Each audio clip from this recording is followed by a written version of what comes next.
Joyeux anniversaire IAE de Lyon.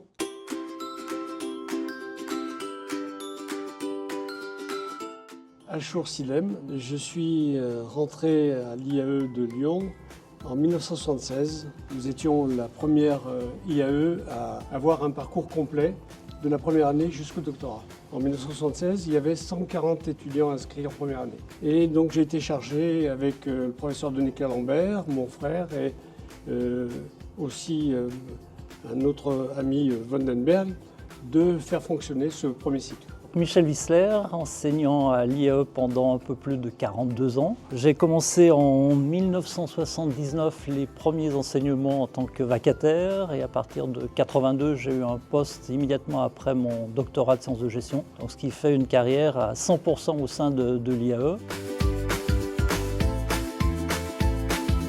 Toutes les semaines, on se voyait, la totalité du corps enseignant se réunissait. Il n'y avait pas besoin d'une grande salle, puisqu'on était une vingtaine, moi quand je suis arrivé à peu près. Ce qui m'avait frappé dans l'esprit pionnier de l'IAE, c'est qu'on a eu la chance d'aller aux États-Unis et nous discutions un petit peu de l'avenir de l'IAE. Et il m'avait dit, écoute, nous avons créé le premier laboratoire d'intelligence artificielle. Ce que je peux te dire à Achour, c'est que c'est l'avenir. Tu verras, dans quelques décennies, on parlera que de l'intelligence artificielle. Et il disait ça en 1983. J'ai commencé à faire des interventions, c'était essentiellement sur le quai Claude Bernard, donc dans les locaux, on va dire, historiques de l'université Jean Moulin Lyon 3. Ensuite, il y a eu quelques enseignements que j'ai faits sur le site donc, de la DOA. Et puis après, à partir de 1993, moi j'ai eu mes premiers amphis avec la filière comptable sur le site de la manufacture des tabacs, alors que la totalité de la réhabilitation, de la rénovation n'avait pas été effectuée. Et puis à partir de 2000, on va dire 2002, la totalité de l'activité sur le site de la manufacture des tabacs, ce qui était quand même beaucoup plus simple pour pouvoir fonctionner.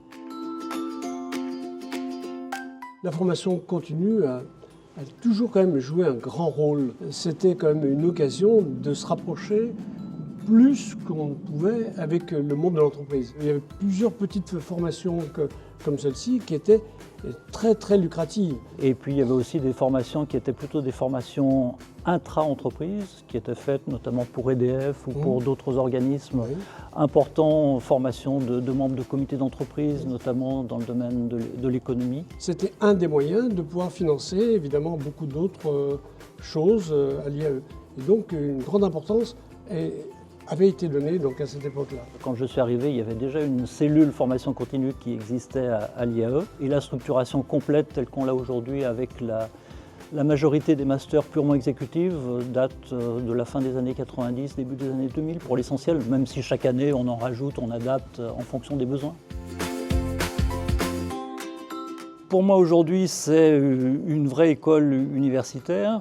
Je crois qu'il y a cette diversité des formations, cette diversité des niveaux qui n'a pas beaucoup d'équivalent. C'est la première fois que je reviens depuis 6 ans et je m'aperçois déjà encore des nouveautés. Je vois mal comment l'IAE pourrait donc du jour au lendemain basculer, devenir autre chose. Je pense que cet esprit pionnier restera. Ce que je dirais peut-être en plus, c'est qu'il y aura forcément une consolidation dans les années qui viennent pour l'enseignement supérieur dans le domaine de la gestion, dans le domaine du management. Et ce qui permettra de maintenir cette place privilégiée, c'est aussi cette capacité d'innovation, c'est cette capacité de prise d'initiative dans différents domaines. Celui qui vient à l'IAE, c'est qu'il a des idées. C'est quelqu'un qui veut apporter une pierre dans l'édifice. Il ne faut pas faire l'économie d'initiatives, de pistes originales dans le domaine de la gestion, dans le domaine du management, que ce soit en formation initiale, en formation continue ou en alternance. L'IAE de Lyon aura encore de belles années